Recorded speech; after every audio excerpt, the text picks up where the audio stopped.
Good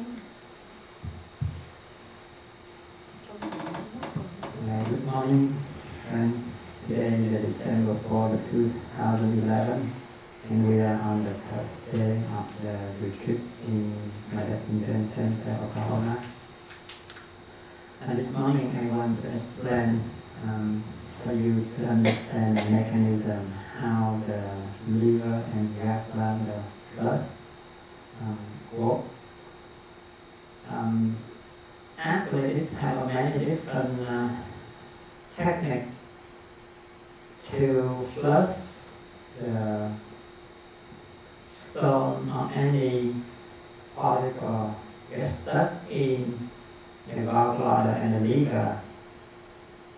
As you see on the picture, if we get rid of this stuff out of gallbladder and the liver, but if we not clean the intestine, so that's why some of us have a problem, cannot clean the whole system, cannot have a bowel movement easily. In the other retreat, I usually let the patient fast for at least 1 or 2 days. The reason is because that if we not fast, today we eat, tomorrow the bowel movement can get rid of only about 70% of the feces in our large intestine. And if we not eat anything else, okay, the following we will kick out another 25%. So 5% still be left over in the large intestine. So that's why if we still eating at normal, whole intestine, especially the large intestine, still have the feces down here and along here. So the pressure still rebound up to the upper GI tract, up in the small intestine, and back to the duodenum and the gallbladder and liver. So even though after we use the solution to flush out the liver and the gallbladder, it still remains in this area unless we have had a first bowel movement to get rid of the hospital here. The other way, we need to drink a lot of water with the osmotic mechanism. That's why we use the Epsom salt. So the salt will go down here real quick and it will pour the water out. But if the hospital is still here, okay, it still block the way out. But secondly, because the mucus layer still get thick along the small intestine and the first part of the large intestine, so when the blood out on the gallbladder and the liver, it may get thick along the way out. So that's why, okay, when you see it in the toilet bowl, it's not a lot. In the future, when you have an opportunity at home, you can fast for 1 day or 2. You will see the benefit totally different. When all the pieces you keep already, the whole large intestine almost empty, so the suction and therefore it draw out faster. And also it kind of whole stay here. It's much bigger than the stay in the gallbladder and the liver. So by the time when we use the pressure to flood it out, okay, it runs out really quick and very easy. And you can see it right away, it floats on the surface of the toilet bowl. Alright, back to the mechanism of how it works. At 6 a.m. we drink the Epsom salt with warm water with grapefruit juice, apple juice, lemon juice, whatever. So at 6 or 8 p.m. we do that twice with the purpose to help dilate the duct in the gallbladder and the liver. So it just helps to dilate it out. And also it prepares some lubrication along the GI tract. And at 9 p.m., 9:45 to 10 p.m., we start to mix 4 ounces of olive oil with 4 ounces of grapefruit juice or apple juice, whatever you like, with some lemon and a little table salt, like we mixed yesterday. Why we need olive oil or seasoning oil, and why we need grapefruit juice or lemon juice? And you know that if we're not eating anything for 1 or 2 days, our stomach empty, right? And our intestine empty. So by the time when the body, our stomach receives a lot amount of oil, the gallbladder is the one responsible to produce the bile acid, to break down, to neutralize the oil, the fat. So usually in our meal, we use around 30 to 50 ml. That's only about 1 or 1.5 ounces. And also it mixed with all the other food, protein, carbohydrate, vegetable. So the response, the react is slow. So that's why when we still eating and we drink that the reaction is very slow because it mixed with all the other one. But when we fast for 1 or 2 days, the whole system, the stomach and the blood, is definitely empty.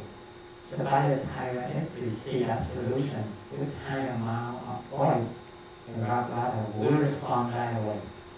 And it will, when it sees the high amount of that amount of olive oil or any oil, and it responds quickly by synthesizing as soon as possible equivalent or maybe double, sometimes triple, depending on how quick the response on the gallbladder to produce the amount of the bile acid.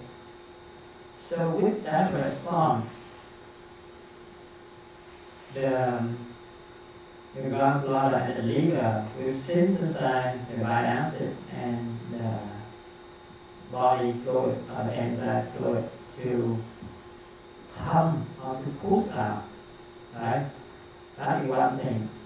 The other thing, when we use grapefruit juice, lemon juice, or apple juice, in 3 of them, I prefer the intermediate, the middle way, that is grapefruit juice. The strongest one is the lemon juice because it's sour. The apple juice, the most sweet one, right? And the grapefruit juice is the middle way, the middle one. It's not really sweet, it's not really sour. So it depends. If someone really fatty, really chunky, the big belly, I recommend the lemon juice. If someone tired, skinny, weakness, I prefer to use apple juice. But in general, I will recommend the grapefruit juice. Because even though it's sour or it's sweeter, okay, it still has some light organic acid in there. So with the acid, the tendency to direct, first it can mix with the oil. Remember we had it yesterday?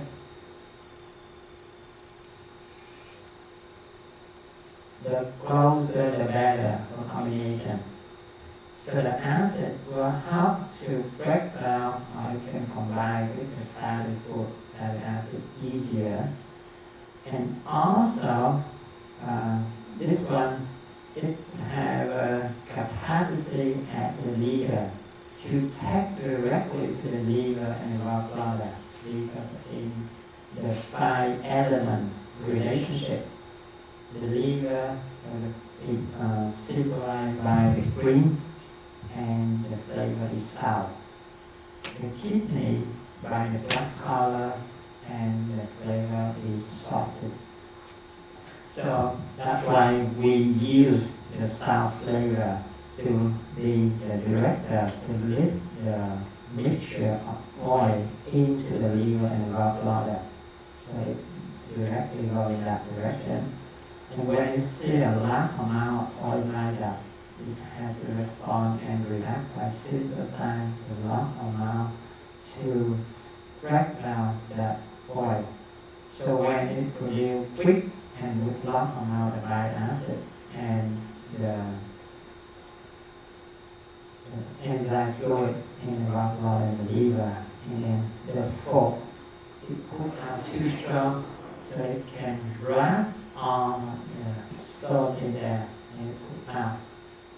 And then we already had the preparations that at 6 and 8 p.m. I think we use the Epsom salt to dilate on the bile duct already.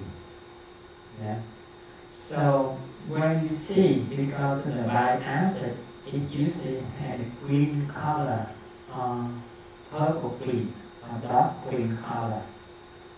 So if we flood correctly, you will see more blue, purple blue or dark green color float on the toilet bowl than yellow. If the yellow, that means it's coming out from more from the liver, or maybe just on the top of the gallbladder on the bottom, where it empty completely the gallbladder, you will see more green, purple green, and dark green on the top of that. So that way it's enough only the oily layer when you drink it, right, and it will cover like the colloidal, because the stone is heavy and sometimes very sharp. If we don't have Epsom salt first to help to dilate the duct, it's very painful when it pulls out. Secondly, when it goes down here, it may get stick into the mucus layer down in the intestine. So we use oil to cover around at the colloidal mechanism, and it also that lubrication, okay, to help to be pushed out easier. So you see the color, like the color I showed you yesterday.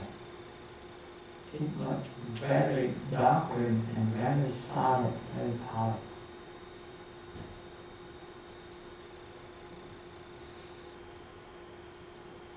That is a very long time. This is a very young one. This is the most young one, what we call mud-descent stone. So when we fast for 1 or 2 days after flood, okay, it will float on the surface of the toilet bowl. And usually they have the filter. They have a filter, so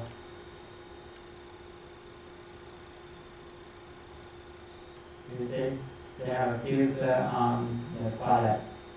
And then because we use the oil to help to carry it out, and then we cannot see that. We have to use hot water to melt out the oil layer around that, and we'll see the stone left over on the top. For this one, the very young one, when we use our finger, we pop it, it melts out, because that's just semi-muddy. It's not the hot stone yet. Only this one, you see the color?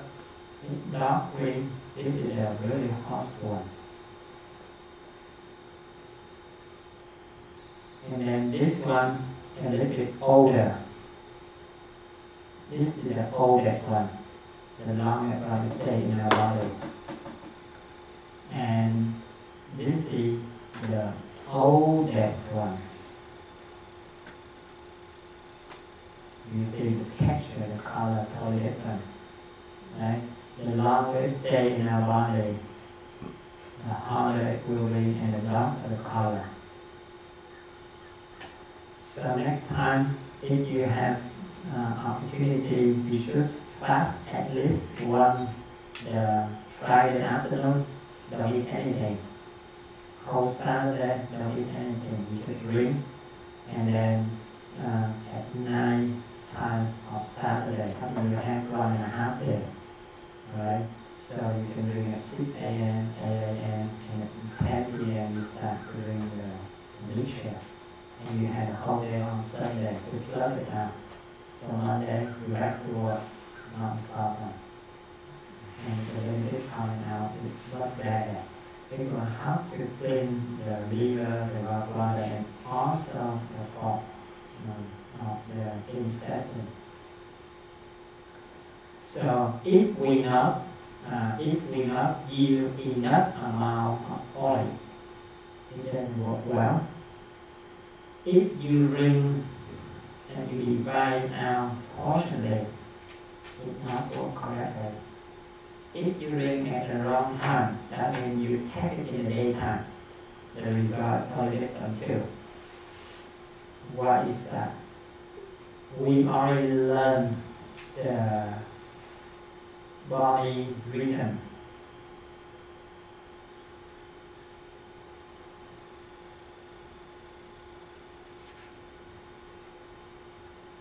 Eleven to 1 is the time for our blood, the best time for it to cleansing.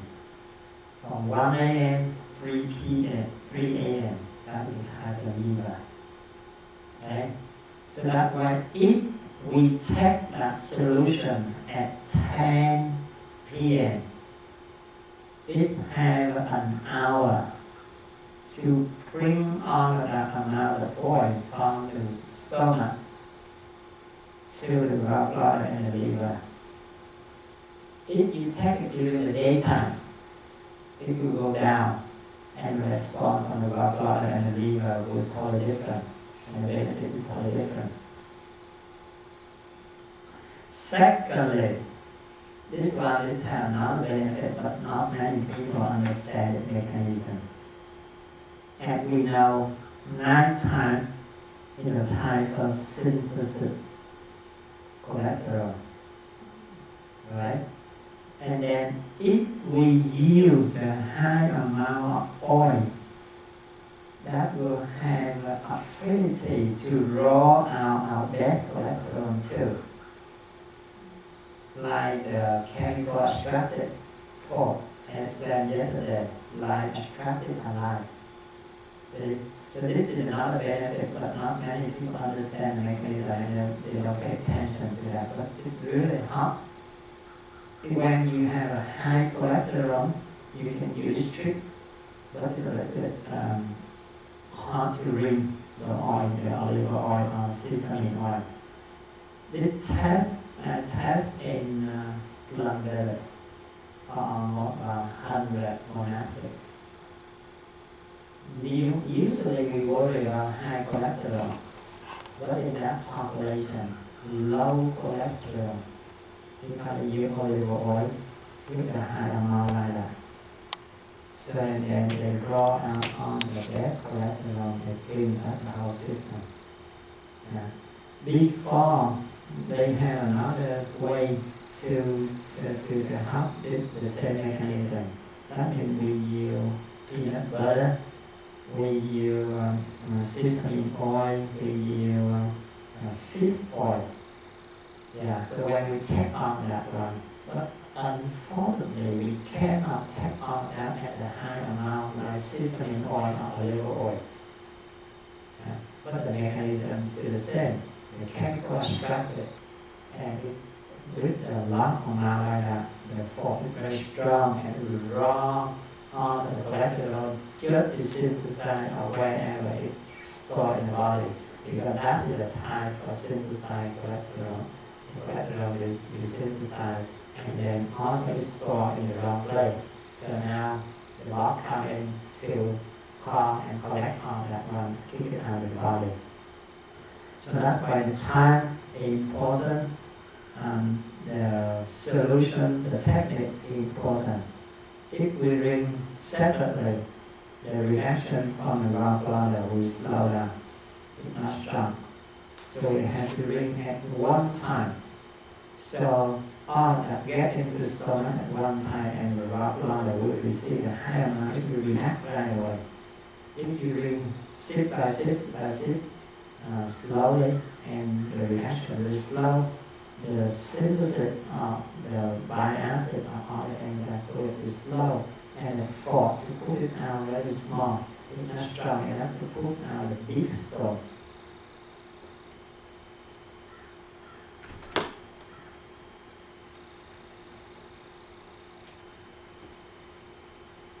Alright, let's see.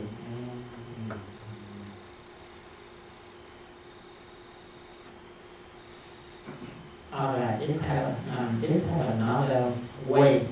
It have another way to help to get rid of this one too. But in America we don't have much of this one.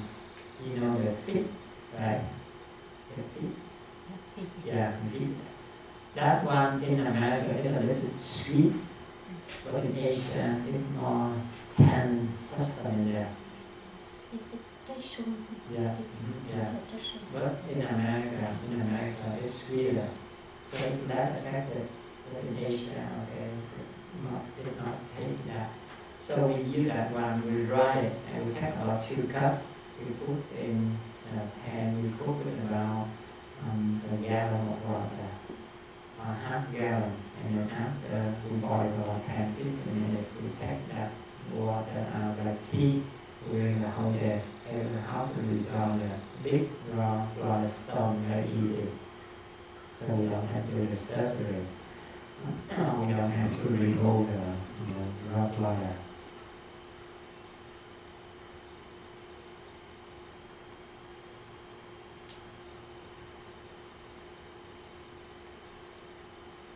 Alright, the next.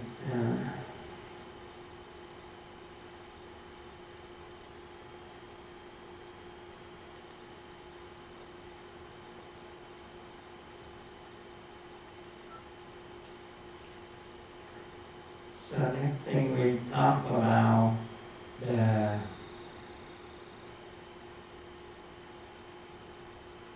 some warning signs. So we can help to protect ourselves and the loved one, the one we know around. One of the very common disease now in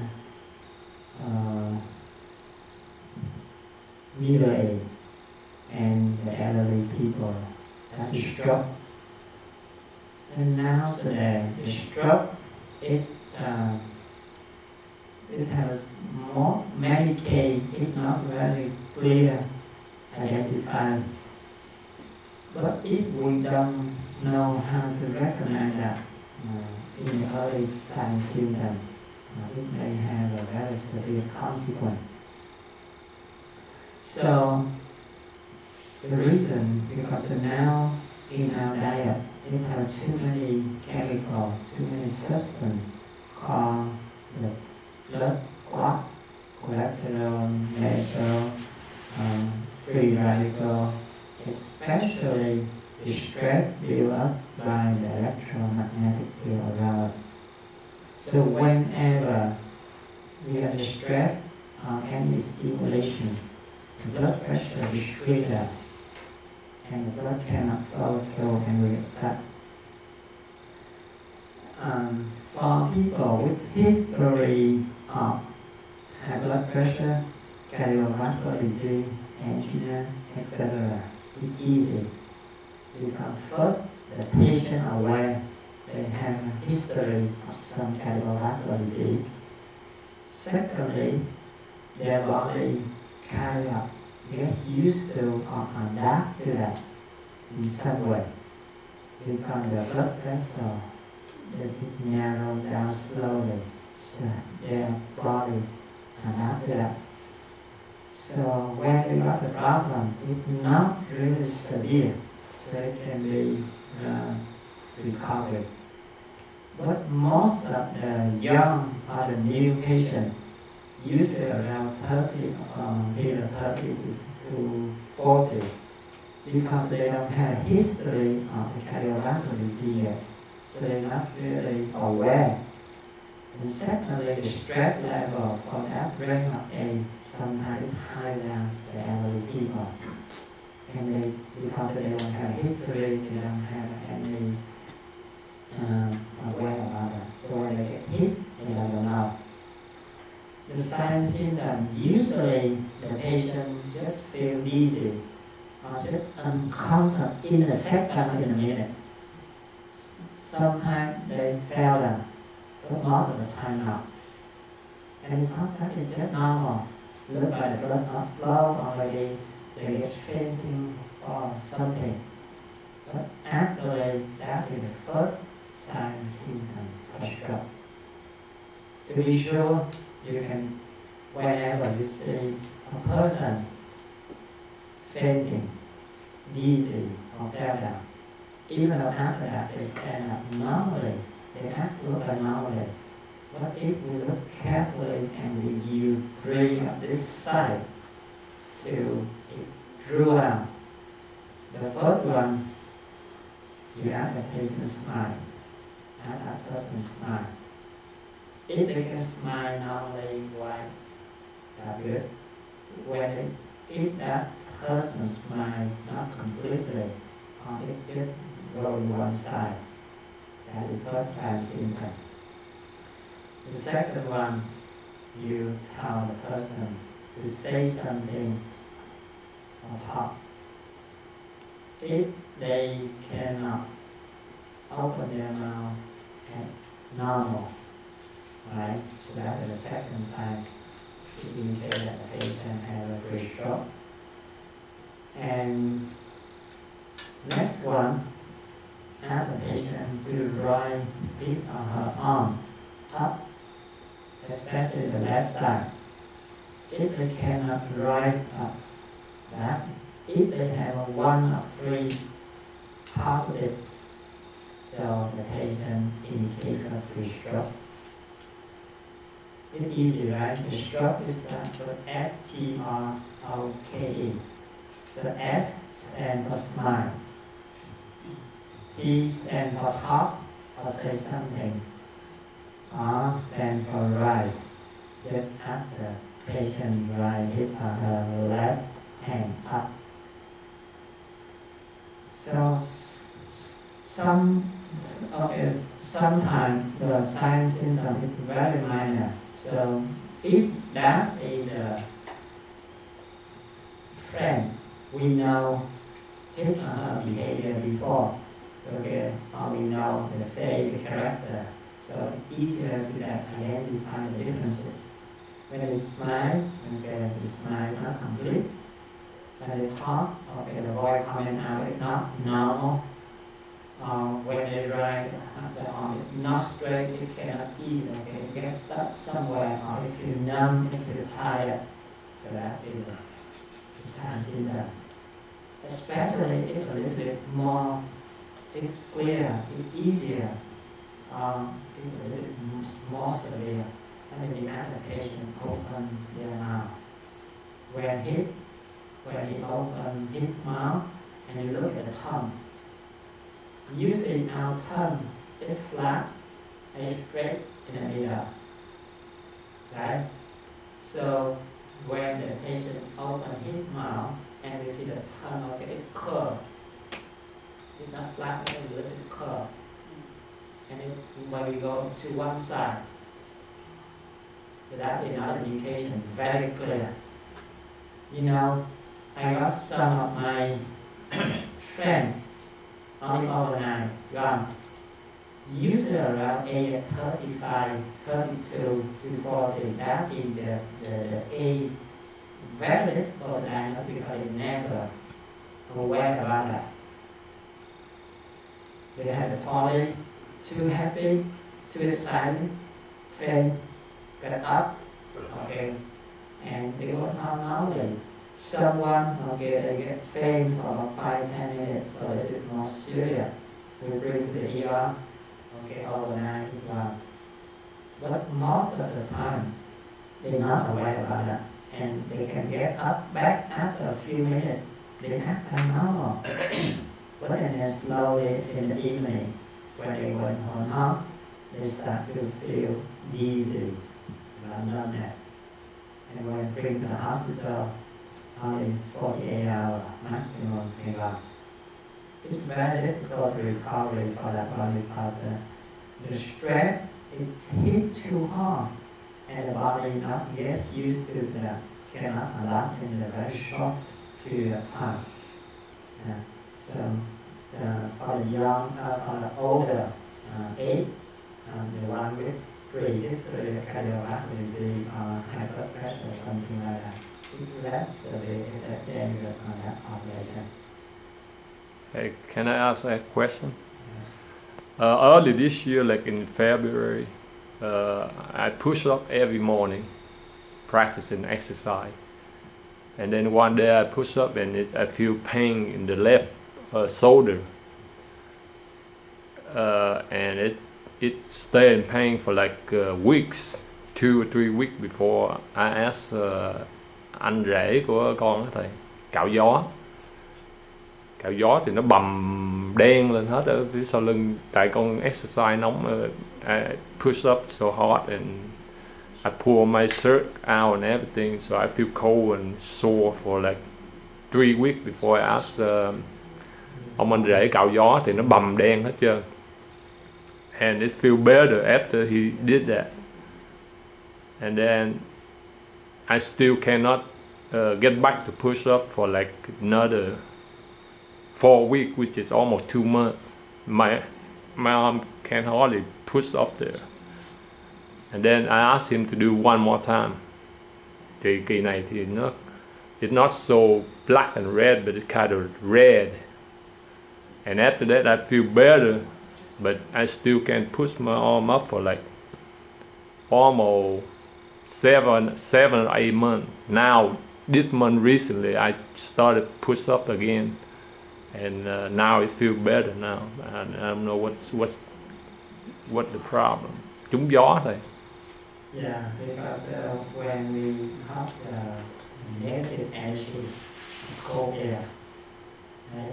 Especially when our body heated up by exercise or overwork, and then we expose to the cold air or negative energy, we find the opposite charge.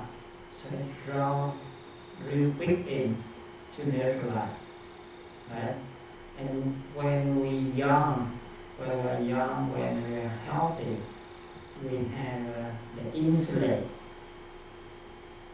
capacity bigger.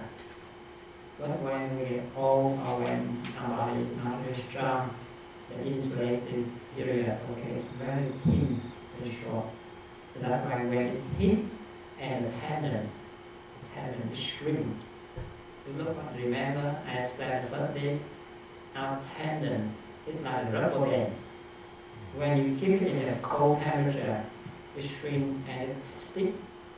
Right? So when you exercise, you work, okay, so you heat it up. So now the tendon, like the rubber band, it extends very far, very flexible. When it hits the cold air, the negative energy, the cold shrink. It draws back, so okay, now you cannot stand it, you are very stiff now. And also it gets blocked in there, it gets stuck in there because when you get cold, the muscle and the tendon, okay, it shrink back, so it hold that tighter. So when you do the calming, that you open the port and you release some of that. But because you still cannot exercise to bring the blood to the area to rise the temperature up yet. So the tendon still stiff, the muscle still relaxed, still unflat. Okay, you have to warm up, you have to massage, you have to apply the warm heat over there for on daily basis for a long time. and then you have to exercise slowly to strengthen the tendon, release muscle. So it really, that way I didn't have opportunity to talking about the shower, the steaming room, and the spa, something like that. It always have the both sides, the benefit and the risk. The more benefit, the more risk you have. But and then because we don't have the mindfulness to help us identify that, and we just fall in the trap of back and forth again. Remind me later on about that one. I will explain more about the hot shower, the steaming room, in the swimming pool, or the spa. A lot of people get caught in that one, not only the chemical toxicity, but also that mechanism. And how can we avoid that? Alright? I think it's time to stop here. So the new group can come in and we do the sitting meditation with the regular group. And after that we'll resume back this session. Alright? Thank you very much.